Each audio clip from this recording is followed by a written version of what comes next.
ഏതായാലും ഒരു പ്രത്യേകത എന്താണെന്നറിയോ, പ്രദീപിനോട് ഇനി എത്ര നിന്ന് തിരിച്ചും മറിച്ചും ചോദിച്ചാലും ഞാൻ പറയാം വരട്ടെ കഴിയട്ടെ, ഒരു തിടുക്കവും അതിൽ കാണിക്കില്ല. കെ രാധാകൃഷ്ണന്റെ അതേ ശൈലിയിൽ ചേലക്കരയിലൂടെ കടന്നു പോകുന്ന ഒരേ പാറ്റേണിൽപ്പെട്ട, അതും വലിയ കൗതുകകരമായ ആളുകൾ ചർച്ച ചെയ്താണ്. കെ രാധാകൃഷ്ണൻ എന്തായിരുന്നോ ചേലക്കരയ്ക്ക്, അതുപോലെ തന്നെ ചേലക്കരയ്ക്ക് ഈ കക്ഷി രാഷ്ട്രീയത്തിന് അതീതമായിട്ടുള്ള ഒരു നിരീക്ഷണമാണ് ഞാൻ പറഞ്ഞത്. ആ മണ്ഡലത്തിലൊക്കെ സഞ്ചരിക്കുമ്പോൾ ആളുകൾക്ക് അത്രമേൽ പ്രിയങ്കരനായിട്ട് മധുരം വിതരണം ചെയ്തു തുടങ്ങി, ബസ്സിലൊക്കെ ലഡു ഒക്കെ കൊടുത്തു തുടങ്ങി. അപ്പോൾ ചേലക്കര ആഘോഷിക്കുകയാണ്, ഇടത് ചേർന്ന് ചെങ്കൊടി പിടിച്ചിങ്ങനെ ആഘോഷിക്കുന്നു. അപ്പോ ചേലക്കര ലഡു കഴിക്കുകയാണ്. കേരളം നമുക്ക് ലഡു കിട്ടുമോ? കേരളം വീണ്ടും ചുവപ്പിലേക്ക് തന്നെ 2026 കടക്കാൻ പോകുന്നു. ചുവപ്പ് ലഡു ഇടതുമുന്നണി പ്രവർത്തകർക്ക് വിതരണം ചെയ്യുന്നതിനുള്ള ഒരു സാഹചര്യം ഒരുങ്ങും എന്നതിൽ ഇടതുമുന്നണി ഈ തെരഞ്ഞെടുപ്പിന്റെ ഘട്ടത്തിൽ തന്നെ പറഞ്ഞു, ചേലക്കരയിലെ വിജയം ഇടതുമുന്നണിയെ സംബന്ധിച്ച് വളരെ പ്രധാനപ്പെട്ടതാണ്. ഒരു ലോക്സഭാ തെരഞ്ഞെടുപ്പിലെ വലിയ പരാജയത്തിന് ശേഷം ഒരു തിരിച്ചുവരവിന്റെ 2026 2025 തദ്ദേശ ഭരണ തെരഞ്ഞെടുപ്പിലേക്ക് ഒക്കെ പോകുന്നതിന് തുടക്കം കുറിക്കലാകും എന്ന് ഇടതുമുന്നണി ചേലക്കരയെക്കുറിച്ച് പറഞ്ഞു. അതിനെ വെല്ലുവിളിച്ചുകൊണ്ടാണ്, ഭരണവിരുദ്ധ വികാരമുണ്ട്, അത് അംഗീകരിക്കാൻ തയ്യാറുണ്ടോ എന്ന് പ്രതിപക്ഷ നേതാവ് ചോദിച്ചുകൊണ്ട് തന്നെ ചേലക്കരയിൽ ആ മത്സരം ഏറ്റെടുത്തത്. അവിടെ വലിയ തോതിൽ തിരിച്ചടി നേരിടുന്നു പ്രതിപക്ഷത്തിന് എന്ന യാഥാർത്ഥ്യത്തിന് മുമ്പിലാണ് ഇപ്പോൾ നിൽക്കുന്നത്. പാലക്കാട്ടേക്ക് വന്നാൽ ഈ ദൃശ്യങ്ങൾ കണ്ടുകൊണ്ട് തന്നെ പാലക്കാടിനെ കുറിച്ച് കൂടി നമുക്ക് സംസാരിക്കാം. പാലക്കാട് അങ്ങേയറ്റം ശ്രദ്ധാകേന്ദ്രമാണ്. ഏറ്റവും അധികം ആളുകൾ ഉറ്റുനോക്കുന്ന നിലയിൽ ഈ മത്സരം മാറിക്കൊണ്ടിരിക്കുന്നു എന്നുള്ളത്. 412 വോട്ടുകൾക്ക് 6 റൗണ്ട് പൂർത്തിയാകുമ്പോൾ BJP സ്ഥാനാർത്ഥി ലീഡ് ചെയ്യുന്നു എന്നാണ് പാലക്കാടിന്റെ ചിത്രം. ഇപ്പോൾ കഴിഞ്ഞ തവണ 6ാം റൗണ്ടിൽ LDF നേടിയത് 1234 വോട്ടായിരുന്നു. ഇപ്പോൾ അത് 1755 അപ്പോൾ 500-ലധികം വോട്ടിന്റെ ഡിഫറൻസ് ഉണ്ടാക്കിയിട്ടുണ്ട്. അപ്പോൾ ശ്രദ്ധിക്കേണ്ട കാര്യം, നേരത്തെ സച്ചിൻ പറഞ്ഞതുപോലെ ഇനി വരുന്ന പ്രദേശങ്ങൾ എന്നുള്ളത് UDFന് മേൽക്കൈയുള്ള പ്രദേശങ്ങളാണ്. മുമ്പ് BJPക്ക് മേൽക്കൈയുള്ള പ്രദേശങ്ങളിലും വലിയ തോതിൽ വോട്ട് സമാഹരിക്കാൻ LDFന് കഴിഞ്ഞു.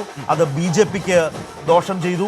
അതുപോലെ തന്നെ BJPക്കെതിരായി മുന്നേറാൻ കൊതിച്ചു നിന്ന UDFനും അത് ദോഷം ചെയ്തു. രണ്ടു കൂട്ടരുടെയും വോട്ടുകളെ കുറയ്ക്കുന്നതിന് LDFന്റെ ഈ മുൻ തെരഞ്ഞെടുപ്പുകളിൽ നിന്ന് അധികമായി വോട്ട് നേടിയത് രണ്ട് മുന്നണികളെയും ബാധിച്ചിട്ടുണ്ട്. അതുകൊണ്ട് തന്നെ ഇഞ്ചോടിഞ്ചു മത്സരം നിലവിൽ കാഴ്ചയിൽ UDFും BJPയും തമ്മിലാണ് എങ്കിലും ഇടതുമുന്നണി നേടുന്ന വോട്ടുകൾ പാലക്കാട്ട് വളരെ നിർണായകമാകുന്നുണ്ട്.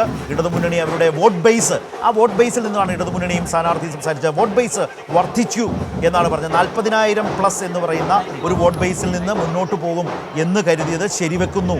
ആ നിലയിൽ ഒരു മുന്നേറ്റം ഇടതുമുന്നണിക്ക് ഉണ്ടാകുന്നത് മറ്റ് രണ്ട് മുന്നണികളെയും ശക്തമായി വലിയ തോതിൽ സാരമായി ബാധിച്ചിട്ടുണ്ട്. അതുകൊണ്ടാണ് UDFന് BJP ദുർബലപ്പെടുമ്പോഴും വലിയൊരു ലീഡ് നേടാൻ കഴിയാതെ പോകുന്നത്. ഓർക്കുക, അവിടെ നിന്ന് പിരായിരിയിലേക്കും കണ്ണാടിയിലേക്കും മാത്തൂരേക്കും പോകുന്നതോടെ ഈ മത്സര ചിത്രം എന്താകും എന്നുള്ളതാണ് പാലക്കാട് നഗരത്തിൽ കണ്ടതാവണമെന്നില്ല. പാലക്കാട് ഗ്രാമങ്ങളിലേക്ക് ഇടതുപക്ഷത്തിന് ഈ സ്വീകാര്യത 1000-1000 വച്ചാണ് വോട്ട് കൂട്ടുന്നതെങ്കിൽ അവിടെ എങ്ങനെയാണ് പഞ്ചായത്തിൽ അത് ഏത് രീതിയിൽ റിഫ്ലക്ട് ചെയ്യും എന്നത് വളരെ പ്രധാനമാണ്. അതിലൊരു പ്രധാനപ്പെട്ട കാര്യം, ഇപ്പൊ കണ്ണാടിയും മാത്തൂരും ഇടത് സ്വാധീന കേന്ദ്രങ്ങളാണെങ്കിലും കഴിഞ്ഞ 2 തെരഞ്ഞെടുപ്പിലും നാമമാത്രമായ ലീഡ് മാത്രമേ കിട്ടിയിരുന്നുള്ളൂ. പക്ഷേ ആ നാമമാത്രമായ ലീഡിനെ വളരെ കംഫർട്ടബിൾ ആയിട്ടുള്ള മെച്ചപ്പെട്ട ലീഡിലേക്ക് ഇടതുമുന്നണിക്ക് ഉയർത്താൻ കഴിയുമോ എന്നത് പ്രധാനപ്പെട്ട കാര്യം. പിരായിരിയിൽ UDF എത്രമാത്രം ലീഡ് നേടും എന്നതും പ്രധാനമാണ്. ആ ലീഡിനെ പിടിച്ചു നിർത്താൻ LDFന് കഴിയുമോ, ചുരുക്കാൻ കഴിയുമോ? BJPയുടെ വോട്ടുകൾ അല്ലെങ്കിൽ നഗരത്തിൽ പാലക്കാട് നഗരത്തിൽ BJPക്കും UDFനും പോകുന്ന വോട്ടുകൾ ഏറ്റെടുക്കാൻ LDFന് കഴിഞ്ഞുവെങ്കിൽ പഞ്ചായത്തുകളിൽ ഏത് നിലയിലാകും എന്നതും വളരെ പ്രധാനമാണ്. അപ്പോൾ നഗരത്തിന്റെ ഒരു പാറ്റേൺ ആയിരിക്കില്ല പഞ്ചായത്തിലേക്ക് പോകുമ്പോൾ ഇനി ചിലപ്പോൾ നമ്മൾ പാലക്കാട്ട് കാണാൻ പോകുന്നത്. ഇനി 2 റൗണ്ടുകൾ മാത്രമാണ് നഗരത്തിൽ ബാക്കിയുള്ളത്. ആ നഗരം കടക്കുമ്പോൾ ആർക്കും പറയാവുന്ന വ്യക്തമായ ആധിപത്യം എന്ന് പറയാവുന്ന ഒരു ലീഡ് ഈ നേരം വരെ കിട്ടിയിട്ടില്ല എന്നത് വളരെ പ്രധാനമാണ്. UDFും BJPയും മാറി 1000-ൽ പരം വോട്ടുകളുടെ ലീഡുമായി അങ്ങനെ നിൽക്കുന്നു എന്നുള്ളതാണ് വളരെ പ്രധാനപ്പെട്ട ശ്രദ്ധേയമായ കാര്യം. ഓർത്തു വെക്കേണ്ട കാര്യം പാലക്കാടിൻ്റെ കാര്യത്തിൽ അതാണ്. അവിടെ നിന്ന് പഞ്ചായത്തുകളിലേക്ക് പോകുമ്പോൾ വോട്ടെണ്ണൽ എന്താകും? ഈ പോയിന്റിലാണ് യഥാർത്ഥത്തിൽ ഇപ്പോൾ നമ്മൾ പാലക്കാട്ട് നിൽക്കുന്നത്. ചേലക്കര വളരെ വ്യക്തമായി തന്നെ ചേലക്കര ഇടതിനൊപ്പം തന്നെയാണ്. ചേലക്കര പായസം കുടിച്ചും ലഡു കഴിച്ചും ആഘോഷിക്കുകയാണ്. മധുരം കഴിച്ച് ആഘോഷിക്കുന്ന ചേലക്കരയാണ്. കട്ടൻചായ പോലും കിട്ടി. സത്യം ദൃശ്യങ്ങളിൽ കാണാൻ ഞാൻ ചേലക്കരയ്ക്ക് പോട്ടെ, കുറച്ച് പായസം കുടിക്കാറുണ്ട്. ഇതെന്നായിരുന്നല്ലോ പണി. അപ്പോൾ നമുക്ക് ഏതായാലും നമ്മുടെ മുമ്പിലേക്ക് വിവരങ്ങൾ വരുന്നു. കെ രാധാകൃഷ്ണൻ പ്രതികരിച്ചു, UR പ്രദീപ് പ്രതികരിച്ചു. ഇപ്പോൾ കാണുന്നത് പാർട്ടി ഓഫീസിലോ മറ്റോ ആണെന്ന് തോന്നുന്നു, കേന്ദ്ര തെരഞ്ഞെടുപ്പ് കമ്മിറ്റി ഓഫീസിലേക്കോ മറ്റോ, അല്ലെങ്കിൽ അവിടുത്തെ ചേലക്കരയിലെ ഏരിയ കമ്മിറ്റി ഓഫീസിലേക്കോ മറ്റോ ആയിരിക്കണം ഇപ്പോൾ അദ്ദേഹം എത്തിയിട്ടുള്ളത്. സ്ക്രീനിലേക്ക് കൊടുക്കാൻ പറ്റുന്ന നന്ദി അറിയിച്ചുകൊണ്ടുള്ള സ്ഥാനാർത്ഥിയുടെ സോഷ്യൽ മീഡിയ കാർഡുകളൊക്കെ വന്നു തുടങ്ങിയിട്ടുണ്ട്. ഹൃദയത്തോട് ചേർത്ത് നിർത്തിയ ചേലക്കരയ്ക്ക് നന്ദി, UR പ്രദീപ് എന്ന് പറഞ്ഞിട്ടുള്ള കാർഡുകൾ ഇതിനോടകം തന്നെ വന്ന് തുടങ്ങിയിട്ടുണ്ട്. ഇടതുമുന്നണി പ്രവർത്തകർ അത് ജനങ്ങളിലേക്ക് അവിടെ ചേലക്കരയിൽ എത്തിക്കുന്നു. വ്യത്യസ്തങ്ങളായിട്ടുള്ള കാർഡുകൾ, ഡിസൈനുകൾ വന്നിട്ടുണ്ട്. ഹൃദയത്തോട് ചേർത്തു നിർത്തിയ ചേലക്കരയ്ക്ക് നന്ദി, യു ആർ പ്രദീപ് എന്ന് പറഞ്ഞ വാചകങ്ങളോടെ ആ നന്ദി പ്രകാശിപ്പിച്ചുകൊണ്ട് അദ്ദേഹത്തിൻ്റെ ചിത്രവും വെച്ചുള്ള കാർഡുകൾ വന്ന് തുടങ്ങിയിരിക്കുന്നു. അപ്പോൾ വയനാട് ലോക്സഭാ മണ്ഡലത്തിൽ ഇതിനിടയിൽ അവിടെ ഒരു ലോക്സഭ വോട്ടെണ്ണൽ നടക്കുന്നുണ്ട് കേട്ടോ.